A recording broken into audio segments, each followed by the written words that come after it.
దివ్యాత్మ స్వరూపులైన KMC channel ప్రేక్షకులకు నమస్కారము. నమస్కారం స్వామీజీ. నమస్కారం అండి. స్వామీజీ, చక్రాలు యాక్టివేట్ ఎలా అవుతాయి? చక్రాలు యాక్టివేట్ కావాలంటే తప్పకుండా యోగాభ్యాసము ఉండాలండి. చాలామంది ఏమనుకుంటారంటే ధ్యానం చేస్తే నాడి మండల శుద్ధి అవుతుంది, చక్రాలు యాక్టివేట్ అవుతాయి, థర్డ్ ఐ ఓపెన్ అవుతుంది, ఇంకేదేదో చెప్తుంటారు. చక్రాల యాక్టివేట్ కావాలంటే తప్పకుండా కుండలిని యాక్టివేట్ కావాలి. మొదలు కుండలిని యాక్టివేట్ కావాలంటే మొదలు నాడీ శుద్ధి కావాలి. మొదలు పుస్తకం చదవాలంటే ఏం చేయాలి, ఏం రావాలి? ఏబిసిడీలు రావాలి. ఏబిసిడీలు వచ్చిన తర్వాత దానికి ఆ గుణితాలు నేర్చుకోవాలి. తర్వాత అప్పుడు మనం పుస్తకం చదవడానికి వస్తుంది. అలాగే మనము ఇవే ఏబిసిడీలే రానప్పుడు ఇంకా మనం పుస్తకం ఎలా చదవగలుగుతాం? ఓనమాలే రానప్పుడు పుస్తకం ఎలా చదువుతాం? అలాగే మొదలు ఏంటంటే ప్రాణాయామ అభ్యాసం వలన నాడీ మండలము అంతా శుద్ధి అయిపోవాలి. శరీరము మైండ్ నిలకడ చెందాలి, నిశ్చల స్థితి రావాలి, శరీరం మైండ్ కంట్రోల్ రావాలి. అలాగే లోపల నాడీ మండల శుద్ధి కావాలి. గంటల తరబడి ధ్యానంలో కూర్చొనగలిగే స్థితి శరీరానికి రావాలి. మానసిక స్థితి కూడా దానికి సహకరించాలి. నిలకడ ధ్యానము, నిశ్చల ధ్యానం చేయగలగాలి. అలా ప్రాణాయామ అభ్యాసము, నిశ్చల ధ్యానం వలన నాడీ మండలం అంతా శుద్ధి అవుతుంది. ఆ నాడీ మండల శుద్ధి అవుతుంది. అప్పుడు కుండలిని కూడా యాక్టివేట్ అవుతుంది. ఆ నాడీ మండలంలో ఒకనొకటి అన్ని నాడులు ఉంటాయి కదా, ఆ నాడీ మండలంలోనే సుషుమ్నా నాడి కూడా వస్తుంది. ఆ సుషుమ్నా నాడిలో ఉండే ఆ యొక్క మూలాధారంలో ఉండే కుండలిని యాక్టివేట్ అవుతుంది. ఆ కుండలిని యాక్టివేట్ ఎప్పుడైతే అవుతుంటుందో అది ఊర్ధ్వముఖమయ్యి అంటే పైముఖమయ్యి, కొంతమంది చాలామంది ఏంటంటే కాస్మిక్ ఎనర్జీ లాంటిది శక్తి పైనుంచి కిందికి వస్తుంది అంటారు. అది చాలా శుద్ధ తప్పు. ఇది ఋషులు ఏ శాస్త్రంలో రాయాలి, యోగ శాస్త్రాలు అధ్యయనం చేయమని అందుకనే చెప్తాం. అందుకనే ఋషుల సాంగత్యం చేయాలని అందుకనే చెప్తాం. వాళ్ళే పుణ్యపురుషులు. లేకపోతే రాళ్ళు రత్నాలు ఒకేలాగా, అది రాయి ఇది రాయి, కానీ రత్నం అనేది గొప్పనైన రాయి. అందుకనే అందరు పురుషులే, కానీ పుణ్యపురుషులు వేరు, ఋషులు వాళ్ళు. కనుక ఆ విధంగా అందరి గడ్డాలు మీసాలు ఉండేది అంతా పురుషులే, కానీ పుణ్యపురుషులు వేరయ్యా. అంటే ఆ పురుషుల్లో ఋషులు వేరు. ఆ ఋషుల సాంగత్యమే చేయాలి. ఏదో పుస్తకాలు చదివిన వాళ్ళు ఏం న్యాయం చేయలేరు. మనకు కొద్ది వరకు ఏదో చెప్పగలుగుతారు తప్ప అనుభవంతో బోధించలేరు. కనుక మనకు ఆ కుండల్ని యాక్టివేట్ కావాలంటే నాడీ మండలంలో ఇది సుషుమ్నా నాడి కూడా ఒక నాడి. మరి అక్కడ మూలాధారంలో నిద్రితమైన ఆ కుండలిని మనము ప్రాణాయామ ద్వారా మేలుకొల్పాలి. అందుకని ఆసన, బంధన, ముద్ర, ప్రాణాయామాలని చెప్తారు. చాలామంది ప్యాషన్ అయిపోయింది, చెవుల మంత్రం చెప్పేసి కుండలిని యోగం అని ఇంకేదేదో యోగం అని పేర్లు చెప్తుంటారు. ఇవన్నీ చెప్పరు. ఎప్పుడైతే ఈ యొక్క ఆసన, బంధన, ముద్ర, ప్రాణాయామాలు తప్పకుండా ఉండాలి. ఇవి లేకుండా కుండలిని అస్సలు యాక్టివేట్ కాదు. ఇదే ప్రాసెస్ని సింపుల్గా క్రియాయోగంలో మనకు సూక్ష్మంగా అందించారు. ఇదే విషయాన్ని ఇవన్నీ వస్తాయి ఇందులో క్రియాయోగంలో, కానీ సూక్ష్మంగా తేలిక పద్ధతిలో అందించారు. కనుక గురు పరంపర నుంచి మనకు అందింది. కనుక ఇప్పుడు ఆ యొక్క ప్రాణాయామ అభ్యాసం వల్ల నా కుండల్ని మేలుకొల్పబడితే అప్పుడు ఒక్కొక్క చక్రాన్ని శుద్ధి చేసుకుంటా ఆ కుండలిని శక్తి ఊర్ధ్వముఖమైపోతుంది, పైముఖంగా వెళ్ళిపోతుంది. అగ్ని ఎలా మండుతుంది? ఊర్ధ్వముఖంగా మండుతుంది. శక్తి ఎప్పుడే కానీ కిందికి కాదు ప్రవేశించేది, ఊర్ధ్వముఖమై పైకి ప్రవేశిస్తుంది. కనుక అగ్ని ఊర్ధ్వముఖము మండినట్టుగా శక్తి కూడా పైకి ఊర్ధ్వముఖమై వెళుతుంది. కనుక ఆ విధంగా మనకు ఆ శక్తిని కూడా చాలామంది ఏంటంటే కొంతమంది మహనీయులు మనకు, ఎందుకంటే అఖండ బ్రహ్మచర్యం ద్వారా అఖండ బ్రహ్మచర్యం ద్వారా ఊర్ధ్వరేతస్కులు అవుతారు. అందుకనే మరి మీరు ఎలా స్వామీజీ బ్రహ్మచర్యాన్ని ఎలా పాటిస్తున్నారని వివేకానంద స్వామిని, దయానంద సరస్వతిని అంటే వాళ్ళు ఊర్ధ్వముఖులమని వాళ్ళు యొక్క ప్రాక్టికల్గా కూడా చెప్పారు. చెప్పి దాన్ని నిరూపణలోకి కూడా తీసుకొచ్చారు. కనుక ఆ విధంగా శక్తిని ఊర్ధ్వముఖంగా తీసుకొని వెళ్తారు. అలాగే ఈ యొక్క కుండలిని ఎప్పుడైతే మేలుకొన్నదో అది ఊర్ధ్వముఖంగా పైముఖమై వెళుతూ ఒక్కొక్క చక్రాన్ని శుద్ధి చేసుకుంటూ పోతుంది. ఆ కుండలిని యాక్టివేట్ కావాలంటే తప్పకుండా ప్రాణాయామ అభ్యాసం ఉండాలి. అలాగే ఆ కుండల్ని మేలుకొన్న తర్వాత మళ్ళీ ఊర్ధ్వముఖమై ఒక్కొక్క చక్రం శుద్ధి కావాలంటే కూడా మళ్ళీ ప్రాణాయామ చేస్తూనే ఉండాలి. కుండల్ని మేలుకొన్న తర్వాత కూడా ప్రాణాయామ అభ్యాసం అవసరమే. ఒక్కొక్క చక్రాన్ని శుద్ధి చేసుకుంటా కుండలిని ఊర్ధ్వముఖమై పైముఖమై వెళ్ళాలంటే మళ్ళీ ప్రాణాయామ కుండల్ని మేలుకొనుట కోసము ప్రాణాయామ దోహదపడుతుంది. అలాగే ఆ ఒక్కొక్క చక్రము శుద్ధి కావాలి అంటే ఆ కుండలిని శక్తి పైముఖమై వెళ్ళాలి. అలా వెళ్ళడానికి కూడా ప్రాణాయామ ఎంతో సహకరిస్తుంది. కనుక కుండల్ని యాక్టివేట్ కావాలన్నా, నాడీ మండల శుద్ధి జరగాలన్నా మొదలు నాడీ మండల శుద్ధి జరగాలి, కుండల్ని యాక్టివేట్ కావాలి, తర్వాత ఒక్కొక్క చక్రము శుద్ధి అవుతుంటుంది అన్నమాట. ఇవి స్టెప్ బై ఉంటాయి. కనుక ఇవన్నీ జరగాలంటే ప్రాణాయామ అభ్యాసము తప్పనిసరి ఉండాలి. అందుకనే ఋషులు మనకు ఆసన బంధన ముద్ర ప్రాణాయామాలని ఇవన్నీ చక్కగా శాస్త్రీయంగా అందించారు. ఇవేవి లేకుండా ఏదేదో యోగం ఈ యోగం ఆ యోగం అని ఒక ఆయన థర్డ్ ఐ యోగం అంటున్నాడు, ఒక ఆయన 7 చక్రాస్ యాక్టివేట్ కోర్స్ అనే కోర్స్ అంటాడు. ఆన్లైన్లో అడ్డగోలుగా ఫీజులు తీసుకుంటూ జీరో నాలెడ్జ్ ఉంటుంది. ఆఫ్ మైండ్ వాళ్ళు వేలకు వేలు ఫీజులు తీసుకుంటూ జనాల్ని తప్పుదారిలో పడగొడుతూ వాళ్ళని అనవసరంగా వాళ్ళ డబ్బునంతా కాజేస్తూ ఏ పరంపర ఉండదు, ఏముండదు, సాధన ఉండదు, పాడుండదు, కుర్చీలో కూర్చొని నిద్రపోయేటోళ్ళంతా ఇవన్నీ ప్యాషన్గా ఇవన్నీ ఆన్లైన్ క్లాసులన్నీ పెట్టేసి జనాలంతా దోచేస్తూ వాళ్ళకి రైట్ మార్గం చూపెట్టకుండా చేస్తున్నారు. ఇవన్నీ అది పిచ్చి పిచ్చివి అనుసరించి డబ్బు వేస్ట్ టైం వేస్ట్ చేసుకోకండి. ప్రతి ఒక్కరికి ఒక ప్యాషన్, ఆ గురువుల పేర్లు వాడుకుంటారు, ఆ పరంపరలో ఉండరు, ఆ సాధనలు చేయరు. ఇక నాకు కల్లో వచ్చే, నాకు ఒళ్ళోకి వచ్చే, నాకు ఇదే వచ్చే అనే సిగాలుగే బ్యాచ్ లాగా అయిపోయింది.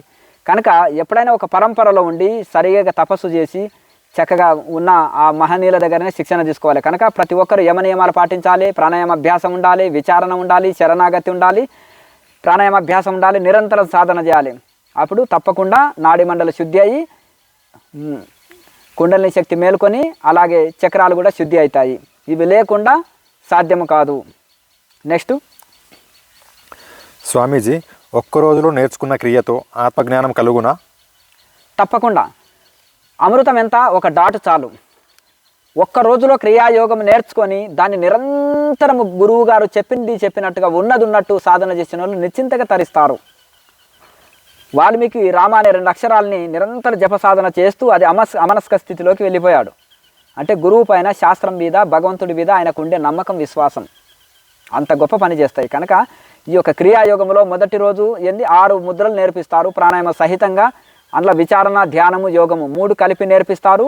అలాగే ప్రాణాయామ అభ్యాసం నేర్పిస్తారు, ధ్యానం నేర్పిస్తారు, చర్చక్రాల గురించి అవగాహన కలిగిస్తారు.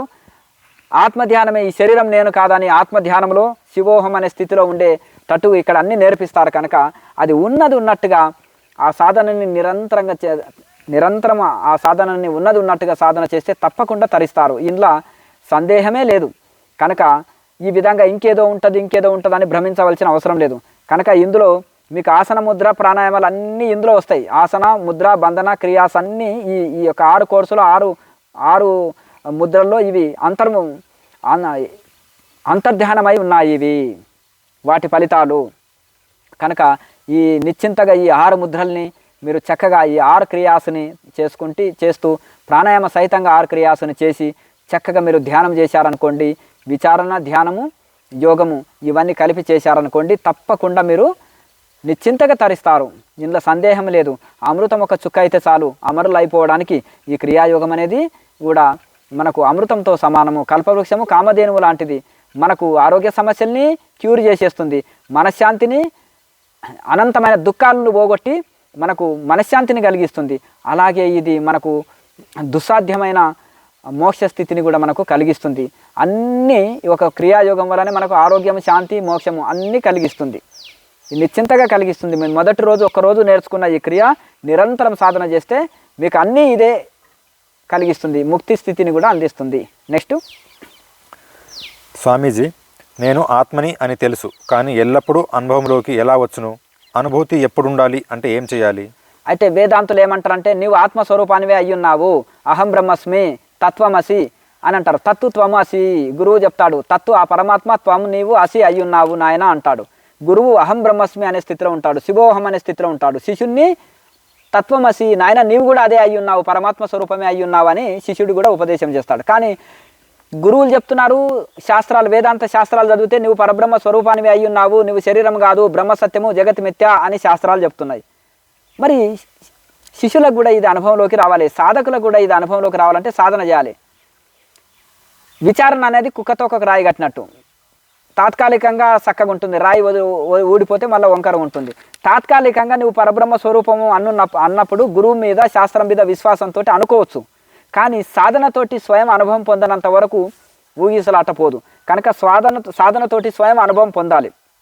అప్పుడే మనకు సందేహాలన్నీ తొలగిపోతాయి. అప్పటి వరకు సందేహాలు తొలగవు.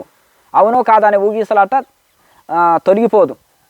కనుక మనకు నువ్వు పరబ్రహ్మ స్వరూపానివే అయ్యున్నావు, నువ్వు ఆత్మస్వరూపానివే, శరీరము కావు అని గురువులు చెప్తున్నారు, శాస్త్రాలు చెప్తున్నాయి, ఉపనిషత్తులు, వేదాంతము అన్ని శాస్త్రాలు చెప్తున్నాయి. ఆత్మజ్ఞానులైన గురువులు కూడా చెప్తున్నారు. తత్వదర్శలు, తత్వాన్ని అనుభూతి పొందిన వాళ్ళు, ఋషులు చెప్తున్నారు. మరి సాధకులకి ఇది స్వయంగా అనుభవంలోకి రానందుకు ఇది అవునో కాదో అని ఊగిసలాట. వాళ్ళు ఇన్నంత వరకు చక్కనే ఉంటుంది, మళ్ళీ తర్వాత అవునో కాదో అని మళ్ళీ జీవగుణాలు వస్తున్నాయి. మళ్ళీ వ్యవహారంలో పడినప్పుడు జీవగుణాలు వస్తున్నాయి. నేను జీవుడిని, నేను దాసుని, నాకు కర్మలు ఉన్నాయి, నాకు దుఃఖాలు ఉన్నాయి, నాకు బాధలు ఉన్నాయి, నాకు ఒక ఫ్యామిలీ ఉంది, నేను ఒక చిన్న శరీరంలో, ఈ శరీరమే నేను, దీనికి సంబంధించినవి అన్నీ నావే అనే జీవగుణాలు అంటారు వీటిని. గురువులు చెప్పినప్పుడు ఇంతసేపు ధ్యానంలో కూర్చున్నప్పుడేమో దైవగుణాల్లో ఉంటారు కొంతమంది, అంటే నేను ఆత్మస్వరూపాన్ని అని. మళ్ళీ వ్యవహారంలోకి వచ్చినప్పుడు నేను శరీరాన్ని, నాకు దుఃఖం ఉంది అనే దాంట్లో పడిపోతారు. ఇంకా అలాగే ఎల్లవేళలా మనం నేను ఆత్మస్వరూపాన్నే అనే అనుభవం ఎలా కలుగుతుంది అంటే అది సాధన చేయగా చేయగా చేయగా చేయగా కలుగుతుంది. స్వయం అనుభవం పొందాలన్నమాట. స్వయం అనుభవం, నిర్వికల్ప సమాధి నిష్ట అందుకున్న తర్వాత స్వయం అనుభవం పొందుతాడు ఒక యోగి. తర్వాత ఎల్లవేళలా నేను ఆత్మస్వరూపాన్ని అని గడపగలుగుతాడు. 24 hours అదే భావంలో గడపగలుగుతాడు. అన్ని వ్యవహారాలు చేస్తున్నప్పటికీ నేను శరీరమును కాను, నేను ఆత్మస్వరూపాన్నే. సర్వజీవులు కూడా ఆత్మస్వరూపమే, కానీ అవి ఆత్మానుభూతి పొందనందుకు నేను శరీరం అనే భ్రమలో ఉన్నాయి సర్వజీవులు అని అనుకుంటాడు. కనుక ఆ విధంగా మనకు స్వయం అనుభవం పొందినప్పుడు అన్ని సందేహాలు పోయి నేను స్వయం ఆత్మస్వరూపాన్ని అనే స్వయం అనుభవం కలిగి ఇక జన్మలో మళ్ళీ డౌట్లు రావు ఆయనకు. ఇంకా అన్ని డౌట్లు క్లియర్ అవుతాయి ఇక దాంతో, ఇంకా మళ్ళీ సందేహాలే రావు. ఇక ఈ సాధన నేను ఆత్మస్వరూపాన్నే, శరీరమును కాదు అనే అనుభవం కలిగినంత వరకు చిన్న చిన్న డౌట్లు వస్తుంటాయి. శాస్త్రాల ద్వారా, గురువుల ద్వారా ఇవి తొలగించుకుంటూ సాధన చేస్తూ చేస్తూ ముందుకు వెళ్తుంటే కొన్ని రోజులకు ఇవన్నీ సందేహాలన్నీ తొలగిపోతుంటాయి. సాధన పూర్తి చేసినాక ఇక మనకు మధ్యలో ఇక ఈ సందేహాలు రావు. నేను శరీరమునా, ఆత్మనా, అసలు నేను ఆత్మనేనా అనే డౌట్ అనేది ఉండదు. ఆత్మని స్వయం అనుభవం పొందుతాడు కదా. ఆత్మస్వరూపమే ఈ శరీరాన్ని, ప్రపంచాన్ని, ఇంద్రియాలని, శరీరాన్ని లయం చేసి ఆత్మాకారంగా, అఖండ ఆత్మాకారంగా మారిపోయి సాధకుడు రోజుల తరబడి ఉండగలుగుతాడు. అప్పుడు నేను అఖండ ఆత్మ చైతన్యాన్నే, ఈ ప్రపంచము, శరీరము ఇవన్నీ నాకు లేవు, నేను కేవల ఆత్మస్వరూపాన్నే అనే స్థితిలో గడపగలుగుతాడు. ఎల్లవేళల వ్యవహారంలో కూడా అదే స్థితిలో గడిపే స్థితి వాళ్ళకు ఆ స్థితి కలుగుతుంది. అందుకని సాధకుడు ఇప్పుడు అభ్యాసం చేయండి, కూటస్థ దృష్టి కలిగి అన్ని కార్యాలు చేయండి అంటారు లాయరి మహాశయ గారు. ఎందుకంటే కూటస్థ దృష్టి అంటే కూటస్థంలో ఉండేది ఆత్మ, అదే తపోలోకము. కూటస్థం అంటే ఆజ్ఞాచక్రము. అక్కడ మనసుని ప్రాణాన్ని నిలిస్తే స్థిరంగా ఉంటాము, నిశ్చల స్థితిలో ప్రశాంతంగా ఉంటాము. అలా ప్రశాంతత స్థితిలో అన్ని పనులు చేయండి అంటారు. కనుక ఆ విధంగా మనము అభ్యాసం చేయగా చేయగా, సాధన చేయగా చేయగా ఆత్మానుభూతి పొందిన తర్వాత మళ్ళీ తిరిగి బయట వ్యవహారాలు నడుపుతున్నా అదే ఆత్మని ప్రతి జీవిలో చూడగలుగుతాం. నేను ఆత్మనే, శరీరాన్ని కాదు అనేది ఒక దృఢ నమ్మకంతో దృఢ అనుభవం కలుగుతుంది. కనుక ఇంకా జన్మలో అతనికి ఇంకే సందేహాలు, డౌట్లు రానే రావు. అప్పటి వరకు సాధన విడవకుండా సాధన చేయాలి. నెక్స్ట్, స్వామీజీ, ఎప్పుడు ఎరుకతో ఉండాలంటే ఏం చేయాలి? నేను ఆత్మను అనే అనుభవంతో కానీ, అలాగే ఎప్పుడు ఎరకతోటి, ఎరక అంటే ఇక్కడెక్కడ, ఇప్పుడు జాగ్రత్త అవస్థలో ఎరక, ప్రపంచము ఎరక ఉంటుంది, ధ్యానంలో దైవ ఎరక ఉంటుంది, ఆత్మ ఎరక ఉంటుంది. అలాగే అందుకని రమణ మహర్షి మీ సహజ అవస్థలో మీరు ఉండండి. ఈ ప్రపంచంలో మన వ్యవహారాలు చేస్తున్నప్పుడు అది సహజావస్థ కాదు. మనసు నానా రకాల అవతారం ఎత్తుతుంది. ఒకసారి తమోగుణం, ఒకసారి రజోగుణం, ఒకసారి సత్వగుణం అని 3 అవతారాలు ఎత్తుతుంది మనసు. ప్రతి మనిషి యొక్క మనసు ఇట్లా 3 అవతారాలు, తమోగుణం, రజోగుణం, సత్వగుణం అనే 3 అవతారాలు ఎత్తే మనసు ఏక అవతారం ఎత్తుతుంది. పరబ్రహ్మాకారంగానే మారిపోయి పరబ్రహ్మ ఎరకలోనే ఉండగలగాలి. అది ఎప్పుడంటే సాధన చేయగా చేయగా చేయగా తమోగుణం, రజోగుణం, సత్వగుణం అనే 3 గుణాలు వదిలిపోయి గుణాతీత స్థితిలో ఉండగలుగుతాము. అక్కడ గుణాతీత స్థితిలో ఏ పనులు జరగవు, అది అవధూత స్టేజీ. అందుకనే 3 గుణాలని చెప్పి గుణాతీతుడు ఎట్లా ప్రవర్తిస్తాడనేది 18వ అధ్యాయంలో భగవద్గీతలో చెప్పబడ్డది. గుణాతీతుడు, నిర్గుణుడు మరి ఎలా ఉంటాడంటే ఆయన అవధూత స్టేజ్. ఇంకా తన పనులు కూడా తను చేసుకోలేడు, ఇతరుల ప్రేరణ ద్వారా వస్త్రాలు కట్టుకుంటాడు, భోజనం చేస్తాడు, కానీ తను ఏది చేయాలని, దేహాన్ని నిలుపుకోవాలనే భావన కూడా ఉండదు. కనుక ఈ 3 గుణాల్లో ఉండేవాడే జీవుడు, 3 గుణాలు దాటిన వాడే దేవుడు. కనుక ఈ 3 గుణాల్లో ఉన్నప్పుడు మనిషి నానా రకాల ఒక్కొక్కప్పుడు ఒకలాగా ప్రవర్తిస్తుంటాడు. కనుక ఈ యొక్క 3 గుణాలని దాటుకుని 3 గుణాలు ఉన్నప్పటికీ అతను మలిన మనసు ప్రపంచంలో బంధిస్తుంటుంది, దుఃఖం కలిగిస్తుంది. శుద్ధ మనసు ఆత్మ ఆకారంలో నిలుపుతుంది, ఆత్మ భావనలో ఉండగలుగుతాము. అన్ని కార్యాలు చేస్తున్నప్పటికీ కూడా శాంతంగా ఉండగలుగుతాము. శుద్ధ అంటే మలిన మనసే దుఃఖాన్ని కలిగిస్తుంది, శుద్ధ మనసే మనకి మోక్షాన్ని ప్రసాదిస్తుంది, అది మనకు ఆనందాన్ని కలిగిస్తుంది. కనుక మనసు శుద్ధమవుతుంది కాబట్టి వ్యవహారాల్లో ఉన్నప్పటికీ కూడా నేను ఆత్మని అనే ఎరక కలిగి ఉంటుంది. వ్యవహారాల్లో ఇప్పుడు ధ్యానంలో ఏ ఆత్మానుభూతి పొందుతాడో ధ్యానం నుంచి బయటకు వచ్చి అన్ని వ్యవహారాలు నడుపుతున్నప్పటికీ కూడా ఆత్మ ఎరకలో సాధకుడు ఉండగలుగుతాడు. కనుక ఆ యొక్క ఎరకలో ఉండగలగాలంటే నిరంతర అభ్యాసం. కనుక మహనీయులు ఏమంటారంటే ఎల్లవేళలా బ్రహ్మ భావన కలిగి ఉండండి, దైవ భావన కలిగి ఉండండి ఏ పని చేస్తున్నా అంటారు. అందుకని ఏకాంత వాసం మితాహారం బ్రహ్మచింతన విడవరాదు. మన ఇంట్లోనే ఏకాంతంగా మితంగానే ఆహారం తీసుకుంటూ ఎల్లవేళ ధ్యాన స్థితిలో బ్రహ్మ భావనతోటి సాధన చేస్తుండాలి. మళ్ళీ బయటికి వచ్చిన ఎల్లవేళలా దైవ భావన్నే.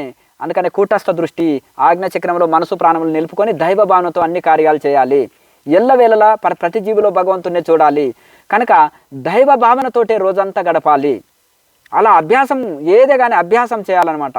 ఏ ఆలోచనలు వచ్చినా ప్రతి జీవి కూడా భగవంతుని స్వరూపమే, నాకంటూ ఏ జీవి వేరు కాదు అనే స్థితిలో మనం గడుపుతుండాలి. ఏ వ్యవహారం చేస్తున్నా ప్రతి జీవి చీమ నుంచి బ్రహ్మ పర్యంతమును ఆ యొక్క పరబ్రహ్మ అనంత అఖండమైన ఆ పరబ్రహ్మ స్వరూపమే అనేది మనము దృఢపరచుకోవాలి మనసులో. ఎందుకంటే శాస్త్రాలు చెప్పింది, గురువు చెప్పింది, మనం వాటి మీద విశ్వాసంతో మనం సాధన చేస్తుంటే మనం స్వయం అనుభవం పొందుతాం. అనుభవం పొందినాక సందేహాలన్నీ తొలగుతాయి. కనుక ఎల్లవేళల బ్రహ్మభావనతోటి సమస్త కార్యాలు చేస్తుంటే ఆ బ్రహ్మభావము దృఢమవుతుంది. ఆ బ్రహ్మభావం దృఢం కావాలంటే మనకు ఈ ప్రాణాయామ అభ్యాసం, విచారణ, ఆత్మ అనాత్మ, ఆత్మ ఆత్మ కానిది, శరీరము ఆత్మకు, ఈ అన్నిటికీ మనం విచారణ ద్వారా ఇవన్నీ శరీరం వదిలిపెట్టి ఆత్మలో నిలవాలి, ప్రపంచాన్ని వదిలి పరమాత్మలో నిలవాలి. కనుక ఈ విచారణ చాలా తోడవుతుంది, ప్రాణాయామ చాలా తోడవుతుంది. ఆ సాధనకు ఆహార నియమాలు, యమ నియమాలు తోడవుతాయి. ఇవన్నిటిని పాటిస్తూ నిరంతర బ్రహ్మభావనతోటి అన్ని కార్యాలు చేస్తుండాలి. చేస్తున్నప్పుడు ఆ బ్రహ్మభావన ఎల్లవేళలా మనకు స్థిరంగా ఉంటుంది. అదే ఆత్మభావన, అదే ఎరుకతో ఉండు, నీ సహజావస్థలో నీ ఉండు అని రమణ మహర్షి అంటారు. కనుక ఒక్కొక్కరు ఒక పేరు దానికి పరబ్రహ్మ స్వరూపమని, ఆత్మస్వరూపమని, నీ ఎరకలో నీవు ఉండని, నీ సహజావస్థలో నీవు ఉండనేది ఒకటే పదం. ఇదంతా మార్చి చెప్పడం జరిగింది. పదాలు వేరు, భావన ఒకటే. కనుక భావమే భావశుద్ధియే జ్ఞానసిద్ధి. నువ్వు జ్ఞానుల్లాగా ప్రవర్తిస్తే, జ్ఞానుల్లాగా నీ భావన ఉంటే నువ్వు జ్ఞానివే. ఆ జ్ఞానుల్లాగా నీ భావన ఉంటే, ఆ జ్ఞానిలాగా నీ కార్యాలు ఉంటే నువ్వు అజ్ఞానివే. కనుక జ్ఞానులకు ఉండే శుద్ధ భావన, బ్రహ్మ భావన మనం కలిగి ఉంటే జ్ఞానులమే అవుతాము. జ్ఞానుల్లాగా వ్యవహారాలు చేస్తే జ్ఞానమే అవుతాము. కనుక ఎల్లవేళలా జ్ఞానుల్లాగానే కార్యాలు చేయాలి. జ్ఞానుల వలె బ్రహ్మభావనతోటే గడపగలగాలి. అందుకని భావశుద్ధియే జ్ఞానసిద్ధి. మీకు భావము శుద్ధమైతే జ్ఞానము సిద్ధించినట్టే. కనుక భావము శుద్ధం ఎట్లా అంటే బ్రహ్మభావంతో అన్ని పనులు చేయగలగాలి. సమస్త జీవుల్లో పరబ్రహ్మనే దర్శించాలి, ఆత్మస్వరూపాన్ని దర్శించాలి, నిన్ను నీవే చూసుకోవాలి. కనుక మనలో ఆత్మని అనుభూతి చెందినప్పుడు ఇతర జీవుల్లో కూడా మనం ఆత్మని అనుభూతి చెందగలుగుతాం, చూడగలుగుతాం. దాంతో సాధన ముగుస్తుంది. ఏది తెలుసుకుంటే ఇక తెలుసుకోవాల్సింది లేదు. అట్టి ఆత్మని అనుభూతి పొందిన తర్వాత ఇంకా తెలుసుకోవాల్సింది లేదు. స్టార్టింగ్ ఉంటే ఎండింగ్ ఉంటుంది. కనుక ఈ యొక్క ఆధ్యాత్మిక శాస్త్రంలో కనుక ఆత్మానుభూతి పొందిన తర్వాత నిర్వికల్ప సమాధి తర్వాత ఇక సాధన పూర్తి అవుతుంది. ఆత్మానుభూతి పొందుతాము. ఇక అక్కడితో సాధన ముగుస్తుంది. కనుక ఎల్లవేళలా ఆ పరబ్రహ్మ భావనతోటి, ఆ ఎరక భావనతోటి మనం ఉండాలి. సాధనలో ఏ ఆత్మని అనుభూతి పొందుతామో బయటకు వచ్చినప్పుడు కూడా అలాగే అదే స్థితి పరబ్రహ్మ భావనని అలవాటు చేసుకోవాలి. మెల్లమెల్లగా మనసు ప్రసన్నంగా, శుద్ధంగా, పవిత్రంగా ఉంచుకోవాలి. ఎల్లవేళలా దైవ భావనని దృఢంగా ఉంచుకోవాలి. ఎల్లవేళలా దైవ భావనలో ఉంటే అది సహజ స్థితిలాగా అనిపిస్తుంది.